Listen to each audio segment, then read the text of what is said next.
an alien invasion. Is it biblical? Of course it is. Clearly, I'm not here today as a fact witness. You can Google it.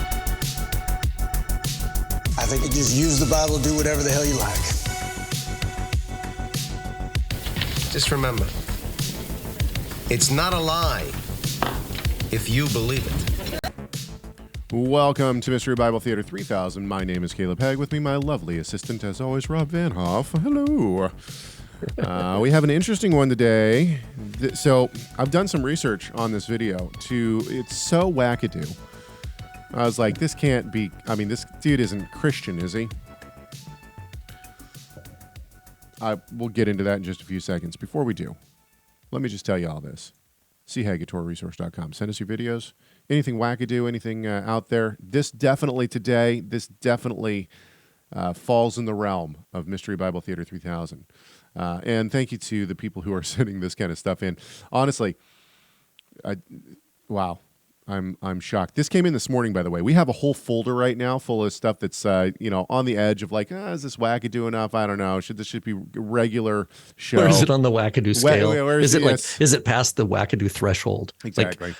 We have to. There's a threshold. Yeah. That's that's below the threshold. Yeah, but if it's above, boom, it makes it. That's right. And ultimately, if it's not wackadoo enough, we'll just talk about it on the Wednesday show, which you can catch 9:30 a.m. Pacific time live on YouTube.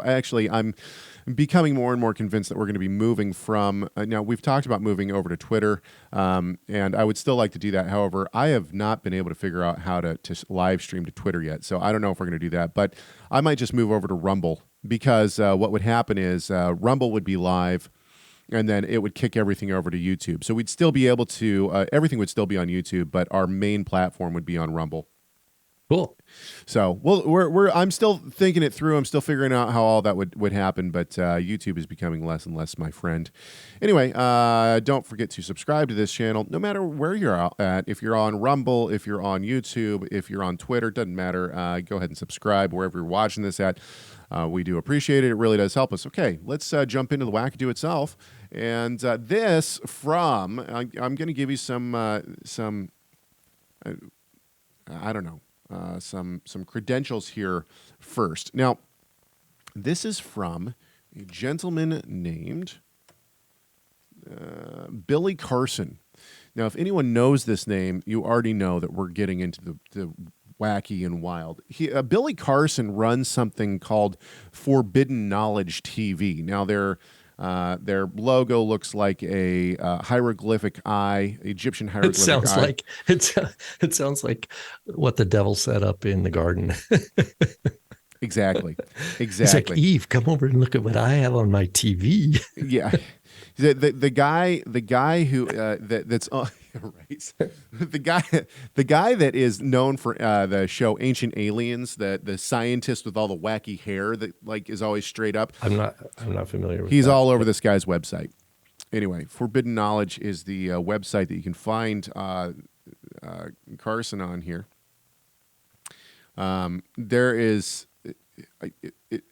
It's all over the place, honestly. It's really all over the place. I can't figure out if this guy, Billy Carson, who I didn't know about until this morning, I can't figure out if he's trying to be a media company, if he's trying to be a spiritual company, if he's trying to be a talent agency, because it's all kind of, or a Hebrew Israelite, because it's all kind of wrapped into one.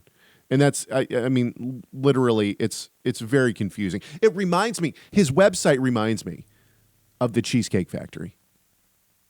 You walk in, you think that you're going to just look at, maybe I want a piece of cheesecake. You know what? Maybe some strawberry on top of a piece of cheesecake. That's what I'm in the mood for. First of all, you go in, you're hit with like 32 flavors of cheesecake in the case. That's number one. But then you sit down and they give you an encyclopedia for a menu. It's like, would you like chicken teriyaki, or would you like a Buddha bowl, or would you like steak? It's like, make up your mind what you're doing here, right? This is the same with Billy Carson. Figure it out, dude. Okay, let's bump over here, and we're gonna take a listen to this this it's like the McPizza. It's like all of a sudden people go to McDonald's, they want a Big Mac. It's like, wait a minute, now you're selling pizza? Like there's a pizza place right next door. And then the pizza place starts selling hamburgers. You know what I mean? I don't know. It's like that's awesome. Okay, yes, exactly. Do it right. All right, here we go. Billy Carson. Yeah. And this is 1 minute long, but I can only imagine we're going to stop every 5 seconds. Just like if you read the Epic of Gilgamesh, you discover that's the true story of Noah's Ark. In the Bible, they copied it from the Epic of Gilgamesh. It's not two separate stories, it's the same exact story being rewritten. So who was Jesus then? What is the story? I believe that Jesus, his real name is Yeshua. First of all, he was a real person that did exist. I've been to... Let's hold up here because it's going to get a lot more interesting than this. First of all... How did they get from Gilgamesh to Jesus? Yeah, I mean, once again, I think this is clipped from something. So, okay. Obviously, he's trying to grab people with.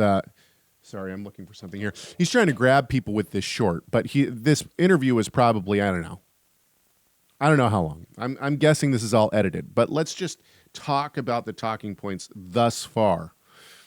First of all, the Epic of Gilgamesh is, I think, the same story as the flood. However, it is a rewriting of the flood story through pagan mythology and pagan eyes. You have various gods that are warring and all this kind of stuff, and there is a flood on the earth. I believe that since the flood is a historic event, that all different cultures, all different religions are going to attempt to describe this event through their mythology. To say that that the Bible copied it from the Epic of Gilgamesh, this is ridiculous. There's no evidence that we have that Moses sat down and was like, oh, I got the Epic of Gilgamesh here. I'm just going to write this into the Torah as well. No, that's not how it worked. This is not a copying of the Epic of Gilgamesh. What Moses is doing is he's writing the truth of and the history of the flood. It is the pagan religions that have now changed it to fit into their mythological belief. With that said, now he's going to move on to... So before we move on, Caleb, what's the implied theology of canon behind this guy's statement? Yeah, I mean, great question. I think as we go on, what we'll realize is that Carson here, Billy Carson, is a person who's going to say, well, it's almost like the Baha'i faith. And maybe he is Baha'i. I have no clue. What this... Remind me of that. I know they're big in Israel. Yeah, the Baha'i believe that all sacred texts hold some truth. And so now they have their own... All religions are paths to the true God. Yeah, exactly. When I was in Jerusalem, I met a guy who was on a pilgrimage to the Baha'i temple. When you ran into him in the street, did you say, Baha'i? Oh, the dad jokes. No, but in Israel you say Bashalom. Oh my gosh, it's getting worse. Anyway, so I asked him. I said, "Well, so you're telling me that there's truth in the Satanic Bible? You know, this. I'm 18 years old. This is where I go. Like if I'm gonna hit him, and you had that in your back pocket like that, I'm gonna hit him hard, right?" And he said, "Well, that's good. Well, actually, yes, there is truth in the Satanic Bible. We, not all of it's good, but we take the good, and a lot of it aligns with the Christian Bible, and all these kind of things. So basically, what they're doing is they both have Satan in them. What?" Basically, what the Baha'i do is they're saying there must be something here. Yeah, there must be something here. What they're doing is they're taking from all the different religions, and they're taking what they see as good. Now, I think that Billy Carson. So the standard is their rationality. Exactly. Their standard of their threshold of truth is defined by their own feelings. This is extremely perceptive of you, and I'm not being facetious here. Caleb, I have had coffee this morning. There you go. I actually think that the God within such a theological working is oneself. In other words, I'm the standard. I'm the canonical standard. I'm the canon. So I decide what is true and what's not. It reminds me of the what was it called? The Jesus Project? What was it in the 90s where Burton Mack and these others, they went through and they voted. Well, they went to each of the red letter Bible, each of the sayings of Jesus in the Bible, right. and they voted, is this legit or not? Yeah. Was this they come historical? Up with, well, we think these he really said. These other ones were Not put so into much, his mouth like ventriloquism. Oh, this is going to get a lot better, by the way. Anyway, okay. So anyway, Carson then I love it when people will say things like, "Well, I actually believe his name is Yeshua." The only reason that Carson would say something like this is not because he believes in a Jewish version of Jesus or because he has studied out the true origins of Jesus. He says this simply as an identity marker to an ignorant audience of "I'm smart." That's the only reason he does it, because in my mind, now I could be wrong, but this is the signals I'm getting from him, because the rest of his theology is so convoluted that he doesn't care that Jesus was Jewish. What he cares about is, honestly, if you look at his website, you can make an investment into his ministry, and he doesn't even call it a ministry. You can make an investment into him. And so the point simply is that he is attempting to put himself forward as intelligent so that his audience will be more awed by what he's saying. Now listen to what comes next. I'm going to roll this back a couple seconds so that we don't miss it. Here we go. Then, what is the story? I believe that Jesus, his real name is Yeshua. First of all, he was a real person that did exist. I've been to the house where he grew up in Egypt, because if you remember in the Bible, Jesus disappears from the Bible at the age of 12. You don't see him again until he's 32. He's gone. Where does he go? The Gospel of the Holy 12, which was left out of the Bible, has the answer. Dude, there's so much. Wait. He said Jesus didn't go to Egypt till he was 12? No. He said he went there till he was, let's listen again. What does he say? At the age of 12, he says, Jesus disappears from the Bible. I'm reading right now because he put up subtitles.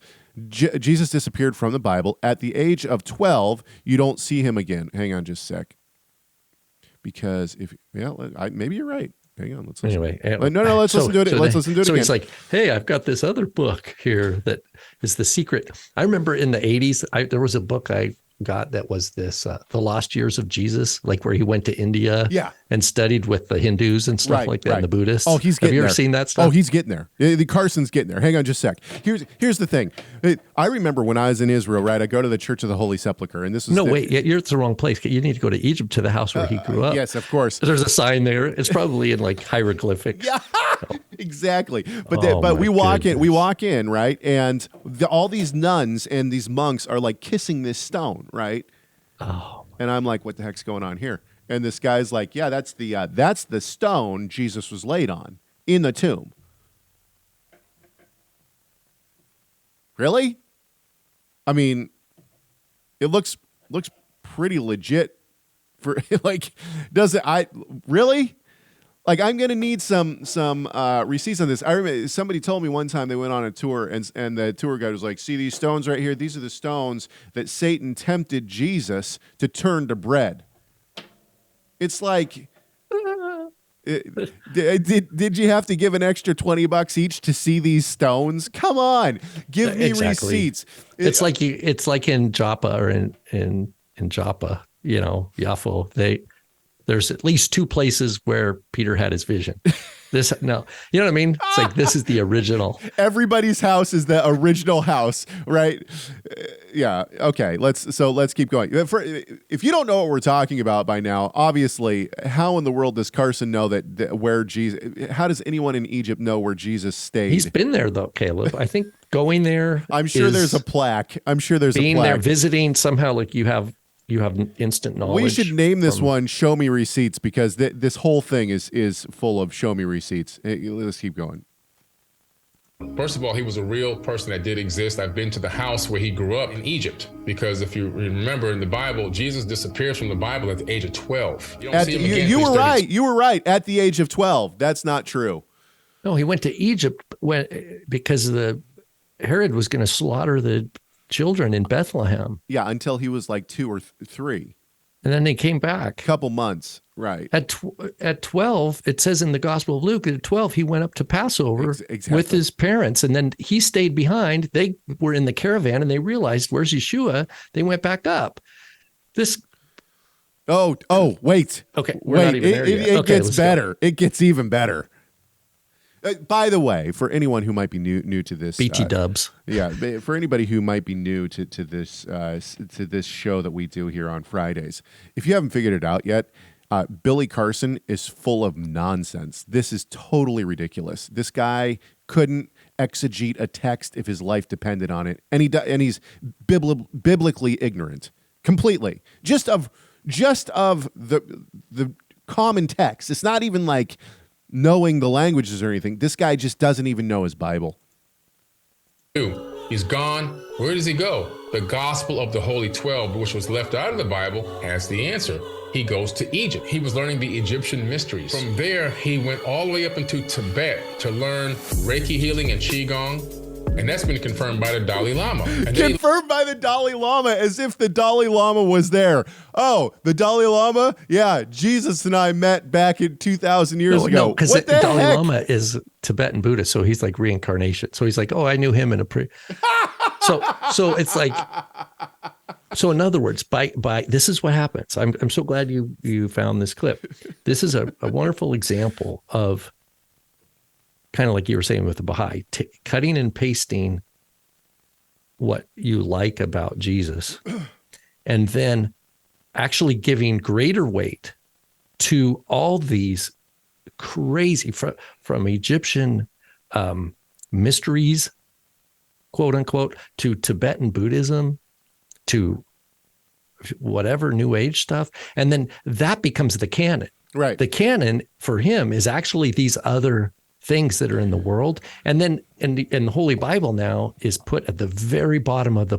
the heap of trash, and the only things that we can even see in the Bible are the things that they can make fit with this other canon. I mean, let me just take a quick rabbit trail here too. For those who have never heard me talk about this, reincarnation is a direct assault on the gospel itself. And the reason why is because if you can come back again and again and again until you achieve perfection and go on into the nirvana or go on into a spiritual realm where you're now in a heaven-like space. Or the Garden of Eden in Kabbalistic world. Back to the Garden of Eden, whatever. You achieve perfection in a way that gets you into a heaven-like place. Then what need do you have for Christ to come and pay for your sins? There is no need. You can do it yourself. And so reincarnation is an assault on the gospel message itself. If anyone is preaching reincarnation, it means that they, first of all, certainly do not know the gospel message, number one. Number two, they don't think that there is original sin that needs to be dealt with. And this is anti-Bible in and of itself. This goes contrary. And they think works saves you. Exactly. No matter whether it's one lifetime or a billion. More, yeah, exactly. Works is the proper way to view, and I'm so glad you mentioned that, Caleb. Yeah, it's so awful. Anyway, so Carson. I mean, I don't. But they're going to be of the popular view. They're saying, well, yeah, but the Gospels. You back to the Burton Mac thing. You have to take everything with a grain of salt, because really it was men in power in the 4th century who imposed, because they wanted to oppress others and retain their own power. It was an act of their coercion and their dominance to assert this is the canon, because they wanted to create a religion to control people. And so in so doing, they made up the stuff about the resurrection and all this stuff, and they actually twisted Jesus's words. And so you can't trust the Bible. I mean, that's the line of reasoning that they take. Right. Well, you certainly can't believe that Christ was the Messiah with such a view. Unless you redefine Messiah to mean present incarnation avatar of truth, along with the thousands of others that come in every generation. Oh, man. You know what I mean? I mean, that's what they do. That's. Yeah, I agree. All right, let's listen to the last 15 seconds. But now it's like comparing the Jesus of the Quran with the Jesus of the Gospels. Like they both say Jesus, but they're not the same person. Let's be honest here. This is not a Christian talking about the Bible and Jesus. This is someone who does not have a personal relationship with Christ, but rather has a religion of self in mind. Right. And therefore, it's easy for me to look at this person and say, well, this person is an ignoramus when it comes to, a complete idiot when it comes to religion. But honestly, in his own religious system, in his own theology of self, he's probably very well versed. In other words, he's definitely a salesman. I mean, this guy, and he worships self, and therefore he's doing probably really great in that sphere. When it if we wanted to take him into the realm of a Christian apologist or a Christian believer, even then. Idiotos would be a perfect word for this, because you have somebody who is by himself, he's so self-centered, and he's obviously seems intelligent enough to do some research, right? And so this would say that first of all, a personal relationship with Christ is clearly void here, because he is not following after the Lord, the Yeshua of the Bible, right? He knows some words, but that's about it. Rather, he is simply worshiping self. Let's keep going. From there, I went down into India to learn the mystic arts, teaching reincarnation all the way back to Egypt. And then the Bible picks up, I call my son out of Egypt, and then you see him appear on the back of a donkey in Jerusalem at the age of 32. And that's where the Bible text picks him back up as coming back in. Except for, and Rob is right about this, he completely misses out the part when Christ comes to Jerusalem when he's 12, right? So the Bible text does not pick him back up coming into Jerusalem on a donkey. In fact, his ministry starts long before that. The choosing of the 12. This guy, Caleb, when someone talks like this, I'm like, it sounds like he's just read someone else's website or someone's blog. He actually hasn't spent time in the actual text. Yeah, he heard somebody say a couple of things one time, and then he went and looked on Wikipedia. That's really what it sounds like. He's trying to piece together all these things, and whatever sounds good to him is what sounds good to him, and he's going to take it and run. Ultimately, in my opinion, this is, especially with the internet, this is poisoned waters. Absolutely. This is poison in the water. Yeah. And his tree or his shrub is not the tree of Psalm 1. Lord willing, not. He will be one day. Lord willing. Yeah. But right now, this is poison tree, poison waters, poison tree that this guy's spewing. And he's doing it so smoothly and convincingly. You know what this reminds me of? With such conviction and matter-of-fact knowledge. It's such an important this reminds point me to see this, another example of pride. And we all have this is in all our reach. This is, just because someone's a believer in Yeshua doesn't exempt them from these issues of the human heart. And, that's exactly right. This reminds me of the kings of Israel. But he did what was evil in the sight of the Lord, and he did not tear down the high places, right? He followed after the Baals, and he still, or even in one place, and he still sacrificed his son, his children to the Baal. In other words, I wonder what this guy's, okay, what's this, does this guy have a, quote, religious practice? We've in the past, we've joked, like, what's on his bookshelf? I'd say, like, what's his prayer life? Eckhart Tolle, right? That's on his bookshelf. I bet you $100 Eckhart Tolle. But does he pray? If he prays, who does he pray? Does he worship? Or is he just worshiping meditation? Self? Transcendental meditation is where what I think he does for prayer. Which is that where they chant a mantra over and over and over again? Yeah, like focusing on self and nothingness and that kind of stuff, as opposed to, actually, I saw a person that I disagree with on many things, but I saw a great quote. He said something the other day he made a post on Facebook, and he said, meditation, false meditation turns. I'm misquoting this, but it was something to the effect of focuses on self, whereas meditation on God focuses on something outside of us, which is God.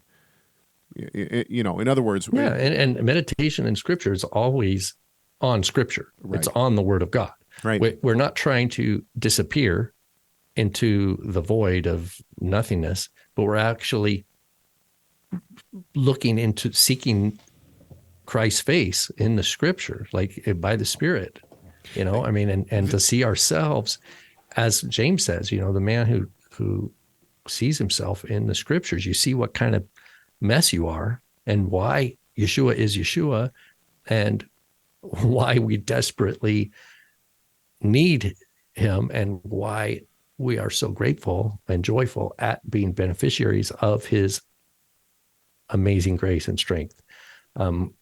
This guy's just an alien to that concept. This is almost too wackadoo. In other words, what I mean by that is it's almost not faith-based in Christianity at all. So is this a second level of threshold? So we have the first threshold is make it on the show.